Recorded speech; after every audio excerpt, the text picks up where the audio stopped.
Hello दोस्तों, स्वागत है आपका एमएम क्लासेस पे। तो दोस्तों, एनटीपीसी ग्रेजुएट लेवल जो एग्जाम प्रीवियस ईयर्स क्वेश्चंस जो हुए हैं 6 जून 2025 थर्ड शिफ्ट में पूछे गए मैथ्स मोस्ट पीवाईक्यू क्वेश्चंस आप लोग के सामने एक बेहतरीन सॉल्व के साथ लाया हूँ। आप लोग चैनल से जुड़ जाइए, और यदि आप लोग चैनल पे न्यू हैं तो चैनल को सब्सक्राइब कर लें और लाइक और शेयर जरूर करें। चलते हैं क्वेश्चंस की ओर। आज का पहला क्वेश्चन एनटीपीसी 6 जून 2025 थर्ड शिफ्ट में पूछे गए क्वेश्चन है। साधारण ब्याज पे कोई धनराशि 4 वर्ष में स्वयं की दुगुना हो जाती है, तो वार्षिक दर क्या है, प्रतिशत में आपको ज्ञात करना है। साधारण ब्याज पे कोई धनराशि 4 वर्ष में स्वयं की दुगुनी हो जा रही है, तो क्या मैं बोल सकता हूँ कि यदि 100 रुपया हम साधारण ब्याज पे कोई धनराशि लगाए तो ये 4 वर्षों में दुगुनी हो जाएगी? 4 वर्ष में दुगुनी हो जाएगी, ये तो मेरा मिश्र धन आ गया। कहीं ना कहीं हम बोल सकते हैं 100 मेरा ब्याज होगा। यदि 100 रुपया 200 रुपया में बदल जा रहा है, 100 रुपया तो मेरा मूलधन ही होगा, 100 रुपया इंटरेस्ट होगा। तो क्या मैं यहाँ से सिंपल इंटरेस्ट निकाल सकता हूँ? तो हाँ सर, सिंपल इंटरेस्ट 100% हो गया आपका। हुआ ना? टाइम कितना दिया गया है? 4 साल। आपको रेट पूछा गया है, तो हम जानते हैं सिंपल इंटरेस्ट टाइम और रेट का गुणनफल होता है। इसको यदि इसमें डिवाइड करेंगे तो 25%। आपका रेट कितना निकल गया है? 25%। सर ये ठीक है। चलते हैं अगले क्वेश्चन की ओर। एक वस्तु को ये रुपया है, एक वस्तु को 8100 रुपया में खरीदा गया था। इसके मूल्य में 40% की वृद्धि की गई। इसके बाद इसे अंकित मूल्य में 15% की छूट पर बेचा जाता है, तो लेन देन में प्रतिशत लाभ क्या हो? इस तरह क्वेश्चंस को यदि आपको इस तरह क्वेश्चंस पेपर में देखने मिल जाए, और यदि ऑप्शंस में परसेंटेज या लाभ या हानि पूछते, तो आपको ये वस्तु का जो क्रय मूल्य है ना, इसको आपको इग्नोर करना होगा। क्यों इग्नोर करना होगा, इसका लेके हम बता रहे हैं, आपको समझ में आ जाएगा क्यों हम इग्नोर करना चाहते हैं। हम मान लिया कोई वस्तु 100 रुपया में खरीदे,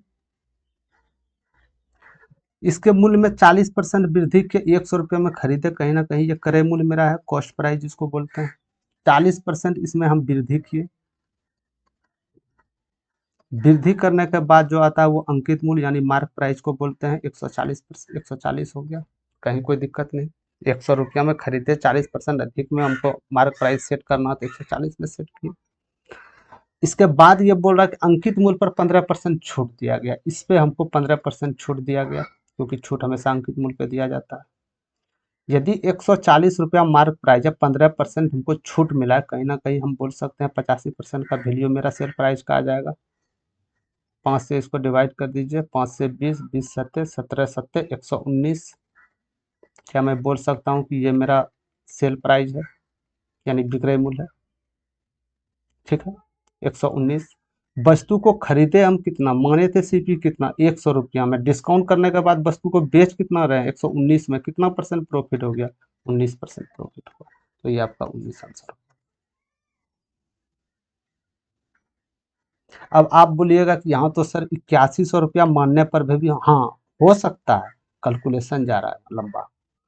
हाँ, यदि हमको यहाँ पूछता है कि लाभ रुपयों में क्या होगा, तब हमको इसको लेके चलना पड़ता है। लेकिन परसेंटेज में पूछ रहे हैं तो हम 100 मान के भी परसेंटेज निकाल सकते हैं। ये आपको अप्रोच लगाना होगा क्वेश्चंस के पीछे। ठीक है, चलते हैं अगले क्वेश्चन की ओर। एक्स अपने व्यय की योजना इस प्रकार बनाता है।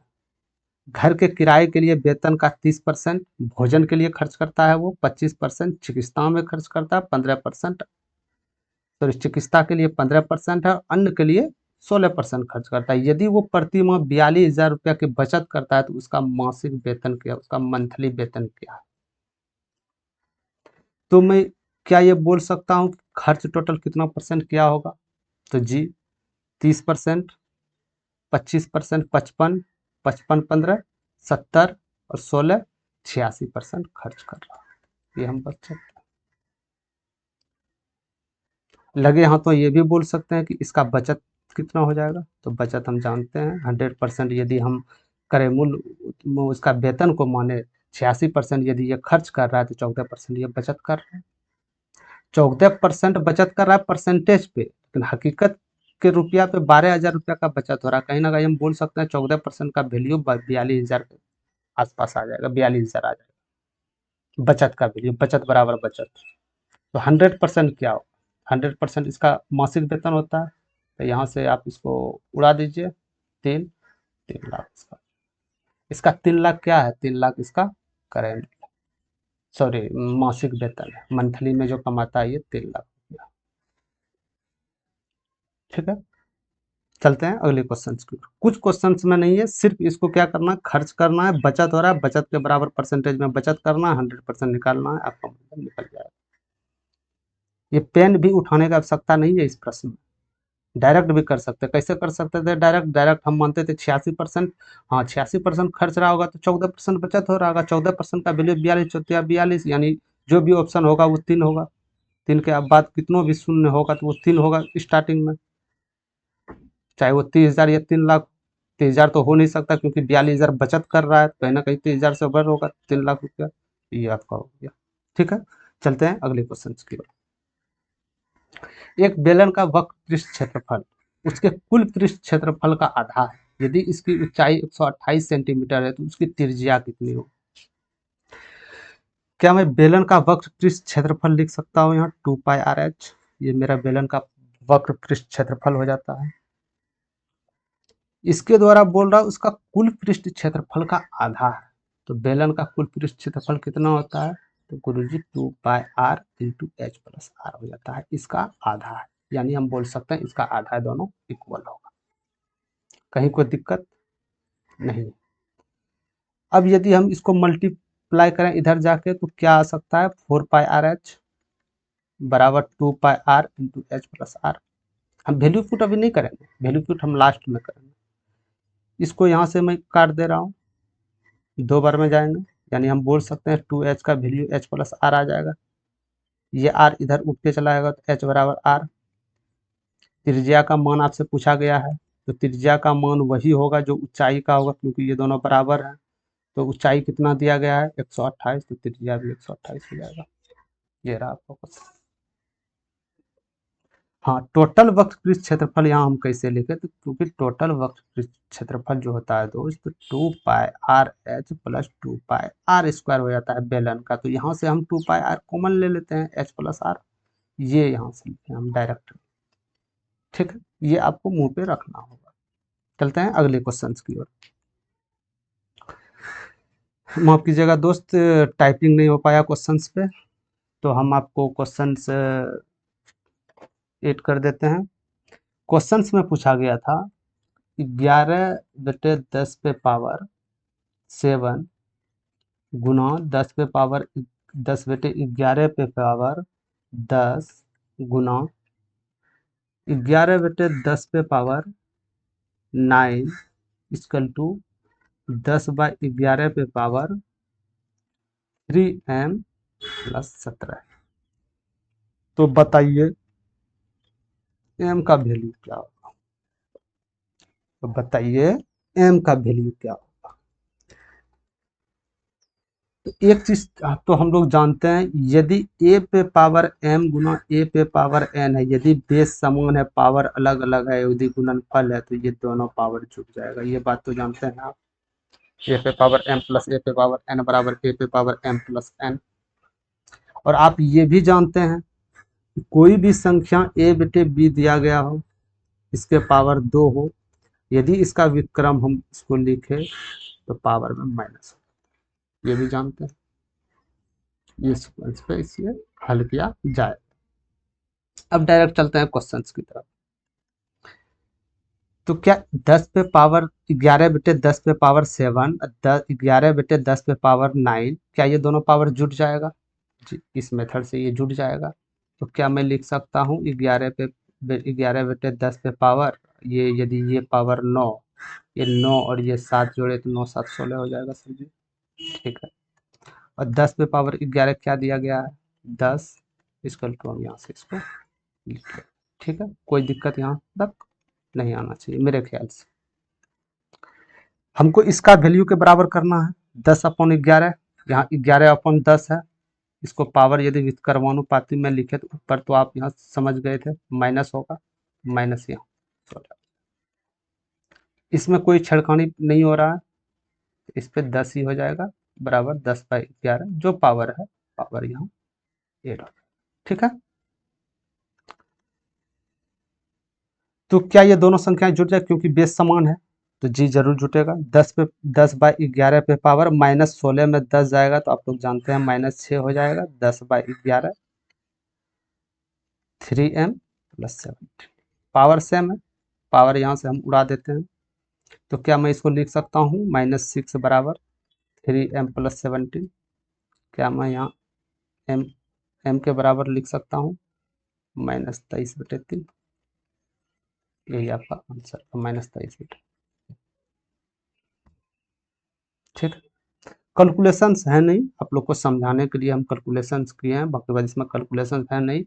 सिर्फ आपको ये देखना है, यदि इसमें पावर है, डायरेक्ट पावर को जोड़ना है, यदि ये व्युत्क्रमानुपाती है तो इसको उल्टा के माइनस हमको पावर में करना है, इसके बराबर हमको वैल्यू पुट करना है। एम का मान खोज रहा था, एम का मान निकल गया। ठीक है, चलते हैं अगले क्वेश्चन की ओर। 35 किलोमीटर की दूरी तय करते हुए एक व्यक्ति ने देखा कि 4 घंटे 15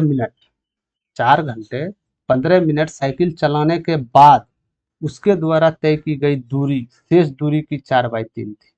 उसकी गति कितने किलोमीटर प्रति घंटा है, लगभग में आपको आंसर बताना। ठीक, एक तो ये अभी वर्तमान में चली गई दूरी, और एक भविष्य में चली गई दूरी जो कि अभी चला नहीं। ठीक है, शेष दूरी का 4/3 है, तो क्या मैं बोल सकता हूँ 4/3, शेष दूरी का 4/3, यानी ये दूरी का अनुपात आपके सामने आ गया। दूरी का अनुपात इतना है, लेकिन टोटल दूरी है मेरे पास 35, तो टोटल 7 रेशियो का वैल्यू 35 आ गया। एक रेशियो का वैल्यू आप लोग जानते हैं 5 आ जाएगा, एक रेशियो का वैल्यू। ठीक है, एक रेशियो का वैल्यू 5 आ गया। तो मैं क्या बोल सकता हूँ, 4 रेशियो का वैल्यू 20, यानी ये वर्तमान चाल 20 किलोमीटर चला है। 20 किलोमीटर वर्तमान चला है ना, 3 5 या 15, ये तो मेरा शेष है, दोनों को ऐड करेंगे तब तो 35 किलोमीटर मेरा हो जाएगा। ये अभी शेष है दूरी, ये चला है, ये कितने देर में चला है, तो 4 घंटे 15 मिनट में चला है। 4 घंटे 15 मिनट में तोड़ेंगे इसको, घंटे आवर्स में तोड़ेंगे, तो आप जानते हैं 4 घंटा 15, इसको घंटे में बदलिए 1/4, यानी हम बोल सकते हैं 17/4 आवर। ठीक है, चाल पूछ रहा है, तो चाल हम क्या निकालेंगे, चाल बराबर दूरी बटे समय, दूरी मेरे पास दिया गया है, समय कितना है 17/4, 4 है, ये 4 ऊपर में जाके हो जाएगा, तो क्या हम लिख सकते हैं 80/17। अप्रॉक्स में आंसर बताना है आपको, तो दशमलव में घुस नहीं जाना है आपको, डायरेक्ट लगभग में 17/5 85। 5 बार में 17/5 85, कहीं ना कहीं 80 से ज्यादा आ रहा है, 5 से ऑप्शन कम होगा, जो भी उत्तर होगा 5 से कम होगा, 5 से कम, थोड़ा कम, नहीं 5 से कम होगा। ये तो 5.1, ये तो बहुत ज़्यादा हो गया, 5 से कम होगा, ये भी नहीं हो सकता, ये भी नहीं, उत्तर ये ऑप्शन हो सकता है। ठीक है, कहीं कोई दिक्कत नहीं है, रेशियो में दोनों का जो ये आपका डिस्टेंस है, डिस्टेंस को बांट देना है वर्तमान में और चली भविष्य में जो चलने वाली दूरी है उसमें। तो ये मेरा वर्तमान डिस्टेंस निकल गया, और जानते हैं चाल बराबर दूरी बटे समय होता है, ये चला और इतनी ही दूरी ये 4 घंटे 15 मिनट में चलता है, यहाँ से मेरा चाल निकल जाएगा। ठीक है, चलते हैं अगले क्वेश्चन की तरफ। फाइंड द एवरेज ऑफ, इतना वैल्यू दिया गया है, इसका आपको औसत क्या करना। क्वेश्चंस तो है इजी, क्वेश्चंस है इजी, औसत क्या होता है सर, एक कम कीजिए, सबको जोड़ लीजिए, कितनी संख्याएं हैं सबको उसमें भाग दे दीजिए। तो मेरे पास उतना तो टाइम है ना कि हम जोड़ने बैठे। सपोज दैट ये संख्या अभी छोटी सी है, जहाँ संख्या दे दे 579 879, तो आप क्या जोड़ने बैठिएगा, नहीं, तो आपको इसको यूनिट डिजिट पे खेल करना होगा, इकाई अंक। तो इकाई अंक को हम लेके चलते हैं, तो इकाई अंक जोड़ने पे क्या आएगा, 5 3 8 8 5 13 13 7 13 7 20 20 8 28, यानी सर कोई भी संख्या जोड़ेंगे, जोड़ के जो भी संख्या आपके पास आएगा उसका इकाई अंक 8 होगा। ये आप मानते हैं। और औसत जो होता है, जितनी संख्याएं, कुल संख्याओं का योग बेटे, कुल संख्या तो संख्याएं कितनी है, तो जोड़ देते हैं 1 2 3 4 5 6 संख्याएं, यानी 6 से भाग। यानी ये जो हम भाग करेंगे ये मेरा औसत निकल के आएगा, यहाँ औसत आएगा, आएगा नहीं, आएगा नहीं। 6 से विभाज्य होने वाली इकाई अंक पे 8, तो वो संख्या क्या हो सकती है, तो आप बोल दीजिएगा 6 या 18, यानी कि कोई भी संख्या या डिविजिबल होगी इकाई अंक पे 3। इकाई अंक पे 3 एक ही ऑप्शन है, ऑप्शन नंबर 4। समझ में आ गई, कहीं कोई दिक्कत नहीं है। हाँ, यदि इकाई अंक पे और 3 रहता तो थोड़ा सा गेम चेंजिंग बन सकता था, तो फिर कुछ दूसरा नियम अप्लाई कर, बट इकाई नंबर एक ही है 3, आंसर 110% आपका ये आंसर। ठीक है, चलते हैं अगले क्वेश्चन की ओर। पाइप ए एक टंकी को 9 मिनट में भर सकता है, जबकि पाइप बी पूरी भरी हुई टंकी को 10 मिनट में खाली कर सकता है। प्रारंभ में पाइप ए खोला जाता है और 3 मिनट बाद पाइप बी भी खोला जाता है। शेष टंकी को कितने समय में, यानी मिनटों में बताना है, पूरी तरह से भर जाए। क्या मैं बोल सकता हूँ ए 9 मिनट में भरेगी, ठीक है, बी 10 मिनट में खाली कर रहा है, इसको माइनस दे दिए, ठीक है, 10 मिनट में खाली कर रहा है। टोटल टंकी का क्षमता यहाँ से निकल जाएगा, मान लेते हैं टोटल टंकी का क्षमता 90, इसका एलसीएम लेने के बाद टोटल टंकी का क्षमता निकल गया 90। तो ए एक दिन में कितने इकाई भरेगी, कितने इकाई भरेगा एक दिन में, आप बोल दीजिएगा 10 इकाई ये भरेगा सिर्फ। अब बी कितने इकाई एक दिन में खाली करेगा, तो आप बोलिएगा -9। ठीक है, कहीं कोई दिक्कत नहीं। अब क्वेश्चन में बोला जा रहा है प्रारंभ ए से हुआ है और पाइप ए खोला जाता है प्रारंभ में, और 3 मिनट बाद पाइप बी को खोला जाता है, तो कहीं ना कहीं ये हम बोल सकते हैं कि 3 मिनट बाद यदि पाइप बी को खोला जा रहा है तो 3 मिनट ए तो चला होगा, 3 मिनट बाद बी चलेगा, 3 मिनट ए चला होगा, तो ये 3 मिनट जो चला होगा, 1 मिनट में ये 10 इकाई भरते हैं, 3 मिनट में ये कितने भरेंगे, अब बोल दीजिएगा 30 इकाई। क्या बात सच है, 30 इकाई, टोटल 90 इकाई मेरे पास क्षमता था टंकी का, 30 इकाई इसमें भरा गया, टोटल 60 इकाई बचा है, बचा है, टोटल 60 इकाई बचा है, बचा है। अब शेष टंकी को कितने समय में भर जाएंगी, ये एक दिन में 10 इकाई भर देता है, ये एक दिन में 9 इकाई खाली कर देता है, कहीं ना कहीं हम बोल सकते हैं कि एक दिन में 1 इकाई भरेगा, दोनों चालू रहेगा, ठीक है, तो 1 इकाई दोनों चालू रहेगा, एक दिन में 1 इकाई, तो 60 इकाई भरने में कहीं ना कहीं 60 मिनट समय लग जाएगा, सर सी हो जाएगा। ठीक है, कहीं कोई दिक्कत नहीं होना चाहिए। क्वेश्चंस को एक बार आप लोग पढ़िए, बिना पढ़े क्वेश्चंस को सॉल्व मत कीजिए, क्वेश्चंस एक बार पढ़िए। एक एक क्वेश्चंस ऐसा आता है कि लेंदी क्वेश्चंस होता है, लगता है नहीं बनेगा, लेकिन वो ट्रिकली क्वेश्चंस होता है, तुरंत बन जाता है। ठीक है, चलते हैं आगे क्वेश्चंस की ओर। एक विक्रेता 1 रुपया में 5 चॉकलेट बेचकर 20% का लाभ प्राप्त करता है, उसने 1 रुपया में कितनी चॉकलेट खरीदी थी।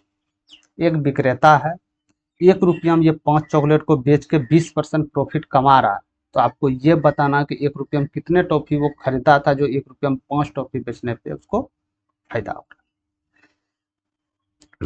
तो क्या मैं यहाँ बोल सकता हूँ एक चॉकलेट का जो मेरे पास मूल्य हो जाएगा सर, एक बेटे 5 रुपया हो जाएगा, एक चॉकलेट का मूल्य।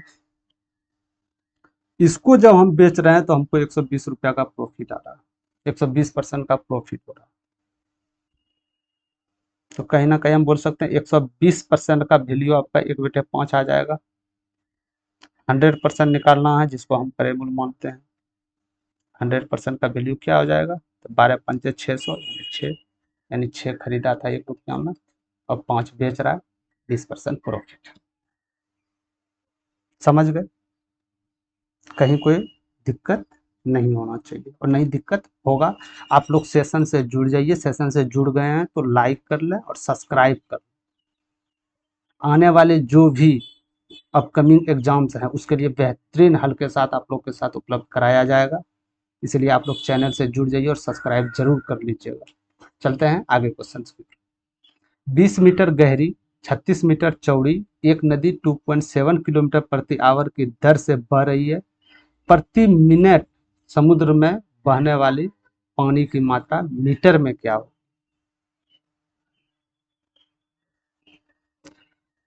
हाइट दिया गया है 20 मीटर, हाँ या ना? चौड़ाई दिया गया है 36 मीटर, हाँ ना? हाँ। करंट का चाल यानी धारा का चाल दिया गया है कितना? 2.7 किलोमीटर पर आवर, हाँ। तो पूछ क्या रहा है? प्रति मिनट में समुद्र से बहने वाली मात्रा कितनी हो, वो भी मीटर में। तो कहीं ना कहीं हमको मीटर में, मीटर पर मिनट में निकालना होगा। तो 2700 किलोमीटर को मीटर में बदलेंगे तो 2700 यानी 1000 से गुना हो जाएगा। ये बात मानते हैं आप? सही है, ठीक। इसको मीटर में बदलेंगे, घंटा को 60 से करना पड़ेगा।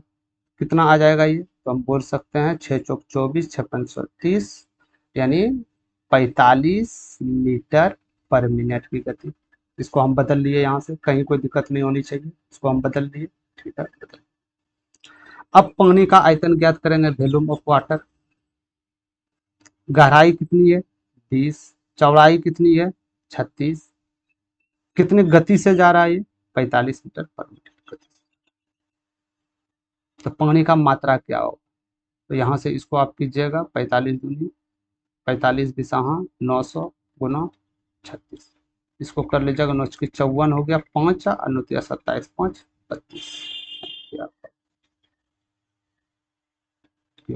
ये रहा आपका आयतन, ये रहा आपकी मात्रा। पानी का मात्रा मीटर में पूछा गया, मीटर में पूछा गया तो इसीलिए हम यहाँ इसको किलोमीटर पर आवर घंटा को मीटर पर मिनट में बदलना पड़ा, क्योंकि मीटर में पूछा गया है। मीटर में कितनी हो और पर मिनट की दर से क्या है, इसीलिए हमको ये बदलना हो। ठीक है, कहीं कोई बाकी बात क्वेश्चन से बहुत इजी थे, सिर्फ समझना था। ठीक है, चलते हैं अगले क्वेश्चन की ओर। 15 वर्ष बाद पुत्र की आयु और उसके पिता की वर्तमान आयु का अनुपात 2/3। ठीक है, 5 वर्ष पहले पिता की आयु पुत्र की आयु की 4 गुनी थी। ठीक है, पिता और पुत्र की वर्तमान आयु क्या? वर्तमान आयु वर्षों में क्या? ठीक है, क्रमशः कितना? ये सवाल को आप बहुत तरीके से बना सकते हैं। आज हम आपको ऑप्शन से बनाने विधि बताएंगे, ऑप्शन से भाई कैसे बनाते हैं। पिता पुत्र की वर्तमान आयु पूछा गया है तो कहीं ना कहीं ऑप्शंस में जो दिया होगा पिता और सन्स का वर्तमान आयु दिया होगा। ठीक है, पहला नंबर ऑप्शन उठाते हैं 32 8। तो हम मान लेते हैं 32 पिता की आयु और 8 बेटे की आयु। ठीक है, ऑप्शन से बनाने में एक चीज आपको ध्यान देना होगा कि जो भी क्वेश्चन से बोला गया है ये प्रूव्ड होनी चाहिए, आपको वैल्यू बराबर होनी चाहिए। जैसे मान लिया ऑप्शन हम एक रखे, 32 साल पिता का उम्र था और बेटे का 8 साल उम्र था। ठीक, मान लिया हम यही उत्तर होता, तो क्या 5 वर्ष पहले, तो क्या 5 वर्ष पहले पिता की आयु पुत्र की आयु की 4 गुनी थी? देख लेते हैं। 5 वर्ष पहले, 5 वर्ष पहले 27, ये 5 वर्ष पहले 3। क्या 5 वर्ष पहले पिता की आयु पुत्र की आयु 4 गुनी थी? नहीं, 9 गुनी है, इसीलिए इसको ऑप्शन को हम नहीं ले सकते हैं। ए नंबर ऑप्शन आपका गलत है, ए नंबर ऑप्शन छटा। ठीक है, अब बी नंबर ऑप्शन से लेते हैं। मान लेते हैं पिता की आयु 20 और बेटे की आयु 20। 5 वर्ष पहले, वही लगाना है, अप्लाई नियम करना है। 5 वर्ष पहले, 5 वर्ष पहले पापा की उम्र इसका 45 साल हो जाएगा। इसका 5 वर्ष पहले इसका पिताजी की आयु 15 वर्ष हो जाएगी। 5 वर्ष पहले 4 गुनी थी, क्या 4 गुनी है ये? नहीं, ये 3 गुनी है, ये भी नहीं हो सकता, इसको भी हटाइए। ठीक है, इसको भी हटा दीजिए, ये भी उत्तर नहीं हो सकता। अब चलते हैं सी की ओर, 45 और 15 रखते हैं। ठीक है, 45 15। 5 वर्ष पहले करते हैं, सेम वही कंडीशन अप्लाई करेंगे सब में। 5 वर्ष पहले पिता की उम्र 40 वर्ष हो जाएगा, 5 वर्ष पहले बेटे की उम्र 40। क्या ये 4 गुनी है? तो हाँ, प्रूव्ड है, ये 4 गुनी ये हो सकता है। लेकिन एक और क्वेश्चन सॉल्व करना है। क्या करना है? 15 वर्ष बाद पुत्र की आयु उसके पिता की वर्तमान आयु का अनुपात 2/3 है। क्या ये प्रूव्ड हो रहा है? तो देख लेते हैं, प्रूव्ड कर लेते हैं। वर्तमान आयु कितना था? 45, फादर का 45, सन का 15। 15 वर्ष बाद पुत्र की आयु, 15 वर्ष बाद पुत्र की आयु क्या होगा? तो बोल दीजिएगा 30 होगा। और उसके पिता की वर्तमान आयु पिता का कितनी है? 15 वर्ष पुत्र का आयु 30, लेकिन वर्तमान तो पिता के 45। क्या इसका रेशियो 2/3 आ रहा है? जी 2/3 आ रहा है, यही इसका प्रूफ है। प्रूव्ड, ये क्वेश्चन प्रूव्ड है, इसलिए आंसर इसका सी हो जाएगा। ये रहा ऑप्शन बी। आपको लग रहा होगा कि ऑप्शन छांट के, लेकिन ये विधि वहां काम करता है जहां आपको समय नहीं मिल पा रहा हो, उसमें ज्यादा समय दे रहे हो, तो ऑप्शन से आप खेल कर सकते हैं। तो ऐसा हल सिर्फ आपको एमएम क्लासेस पे मिलेगा, इसलिए एमएम क्लासेस को चैनल को सब्सक्राइब कर लें और शेयर भी जरूर करें। बाकी बात, नए बच्चे जो भी न्यू बच्चे तैयारी कर रहे हैं उसके मंजिल तक पहुंचने में कहीं ना कहीं योगदान एमएम क्लासेस का हो, और आपका भी योगदान हो शेयर करना। ठीक है, चलते हैं अगले क्वेश्चन की ओर। एक खाली भंडारण टैंक में 50 लीटर पेट्रोल, 50 लीटर पेट्रोल डालने के बाद वो अभी भी 10% खाली है। टैंक को भरने के लिए कितना पेट्रोल लीटर में डालना होगा? दशमलव में, एक्चुअली डाटा नहीं दिया गया है, आपको दशमलव में लगभग में बताना। ठीक है, यदि 50 लीटर पेट्रोल डाले, यदि हम 50 लीटर पेट्रोल डाले तो 10% खाली रह गया, तो क्या मैं ये बोल सकता हूँ कि 50 लीटर जो डाले ये मेरा 90% का बिल हो गया? अरे 50 लीटर यदि हम कोई टंकी, मान लीजिए कोई टंकी में डाले हम, इसका 100% क्षमता है, 50 लीटर डाले, 10% इसमें खाली है, तो हम बोल सकते हैं 10% खाली है, तो ये जो होगा ये मेरा 90% के वैल्यू के बराबर होगा। ये मेरा 90% के वैल्यू के बराबर 50 हो गया। अब टैंक का क्षमता क्या है? क्षमता तो हम 100% माने थे, टोटल टैंक की क्षमता 100% कितना हो जाएगा? आप यहाँ से देख सकते हैं क्या हो जाएगा यहाँ। 500 बेटे 9, अप्रॉक्स में आंसर लेना है। 9×5=45, 9×5=45, 55 दशमलव कुछ आएगा, 55 दशमलव कुछ आएगा। ओके, आंसर सही है। कोई दिक्कत?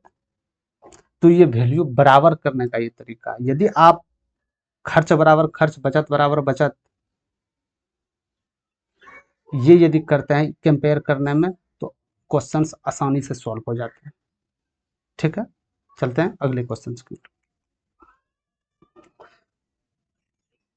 यदि दो संख्याएं का अनुपात 17:7 है, ठीक है, और उसका लघुत्तम समावर्तक यानी एलसीएम और एचसीएफ जो का गुणनफल जो होगा 119 होगा, तो उसका एलसीएम और एचसीएफ का व्युत्क्रमों का योग क्या होगा?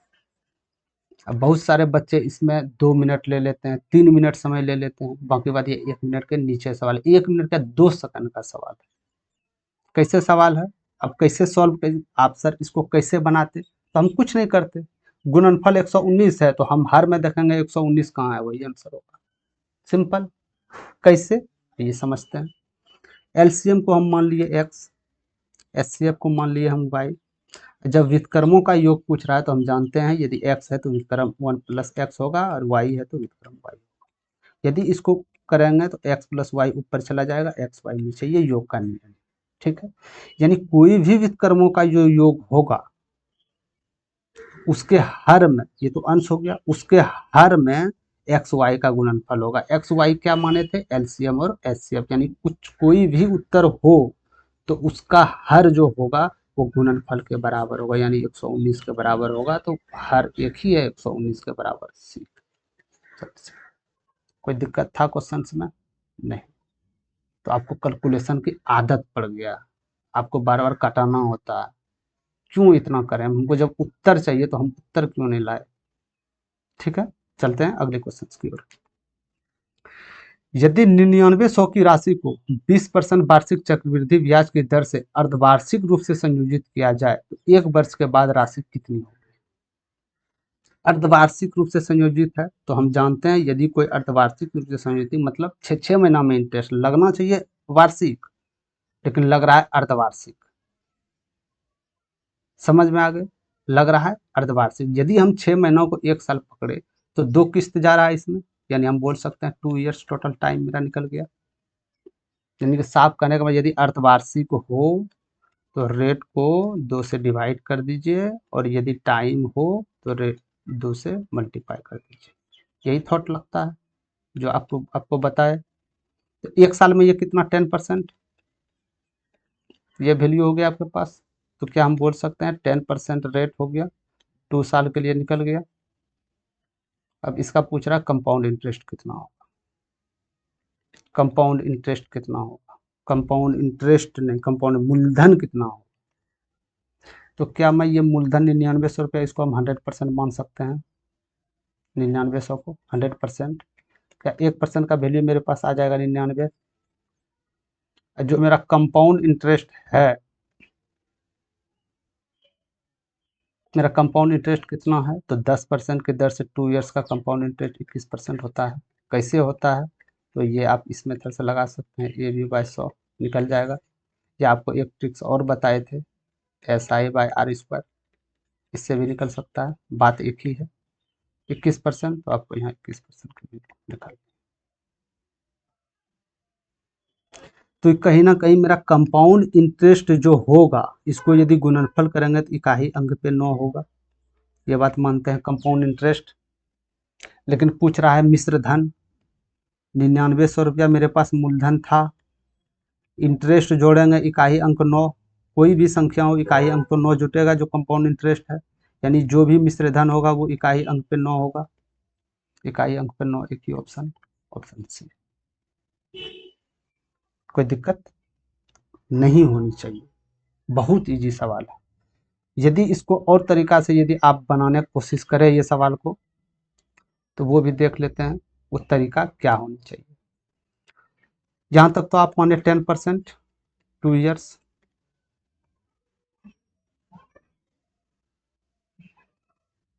कंपाउंड इंटरेस्ट भी निकालना सीख गए 21%।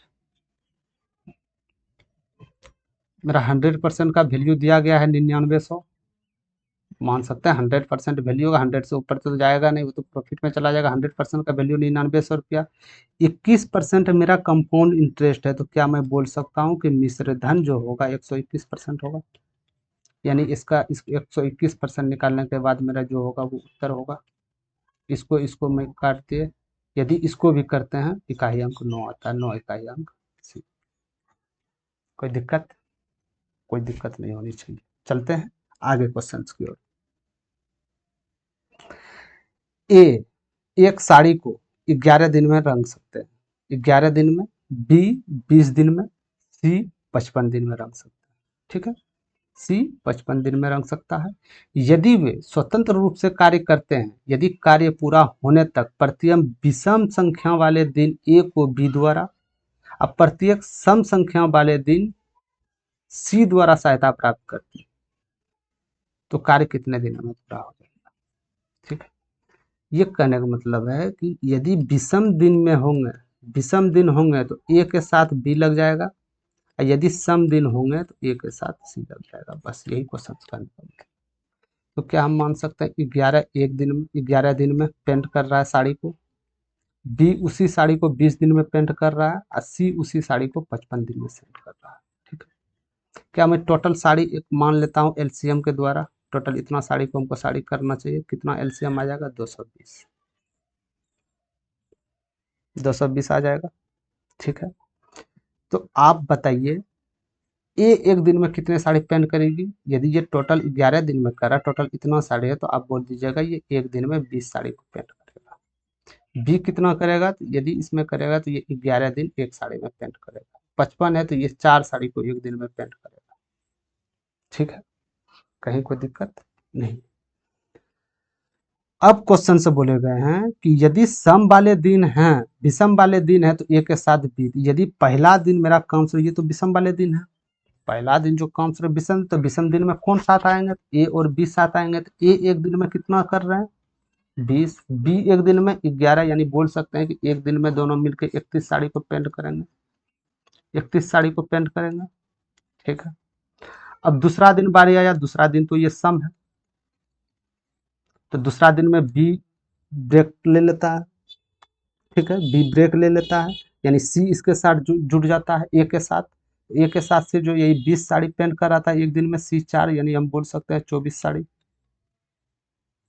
क्या मैं यहाँ से बोल सकता हूँ कि टोटल 2 दिन काम किया भाई साहब ने, लेकिन 55 साड़ी ही पेंट कर पाया, 2 दिन काम किया, 55 साड़ी ही पेंट हो पाया, टोटल मेरे पास 220 साड़ी है, कितने दिन में पेंट होगा, तो ये आप देखिए 220 किसका 55 का कितना मल्टीप्लिकेशन है 4, इधर भी 4 से मल्टीप्लाई करना होगा, यानी 8 दिन में साड़ी को पेंट कर लेगा। कोई दिक्कत? कोई दिक्कत नहीं। ठीक है, चलते हैं आगे क्वेश्चंस की ओर। तो दोस्तों ये था आज का लास्ट क्वेश्चन। यदि क्लास का आप पीडीएफ चाहते हैं, यदि आप क्लास का पीडीएफ चाहते हैं तो आप टेलीग्राम चैनल को ज्वाइन करना होगा, यहाँ से बिना आपको पीडीएफ नहीं मिल सकता है। आपको पीडीएफ चाहिए, हर एक क्लास का पीडीएफ उपलब्ध है, ये आप दे सकते हैं, या तो हम डिस्क्रिप्शन में लिंक देंगे तो वहाँ लिंक पे आप क्लिक करके दे सकते हैं, पीडीएफ मुफ्त में मिलेगा। ठीक है, यदि सेशन अच्छा लगा तो सेशन को लाइक कीजिएगा और शेयर जरूर कीजिएगा, और यदि चैनल पे आप न्यू हैं, चैनल को सब्सक्राइब नहीं किए तो सब्सक्राइब कर लीजिएगा आने वाले एग्जाम्स के लिए। 6 मई 2025 को थर्ड शिफ्ट में जो एग्जाम हुए थे मोस्ट पीवाईक्यू, वो आप लोग को सामने करवा दिए गए हैं हम। अब कल जो होगा, कल जो लेके आ रहे हैं, कल 7 मई को जो भी फर्स्ट शिफ्ट में एग्जाम लिए गए थे मैथ्स का, वो टोटल मैथ्स का आप लोग के सामने एक बेहतरीन ट्रिक्स के साथ, जो कि कहीं कोई दिक्कत रटना नहीं है, मैथ को रटना, जो मैथ को रटा है वो पीछे रहा है, मैथ को रटना नहीं है, मैथ को समझना है, मैथ को समझना है बस। यदि आप न्यू हैं, चैनल को सब्सक्राइब, तो मैथ मैजिक क्लासेस को सब्सक्राइब कर लीजिए, चैनल को सब्सक्राइब कर लीजिएगा, तो ऐसे ही PYQ वीडियो डाले एक बेहतरीन सॉल्व के साथ आप लोग तक पहुंच जाए और मंजिल तक पहुंचने में कहीं ना कहीं थोड़ा मोड़ा सहयोग हो जाए। ठीक है, आज के लिए इतना ही, थैंक यू, जय हिंद, मिलते हैं नेक्स्ट सेशन में।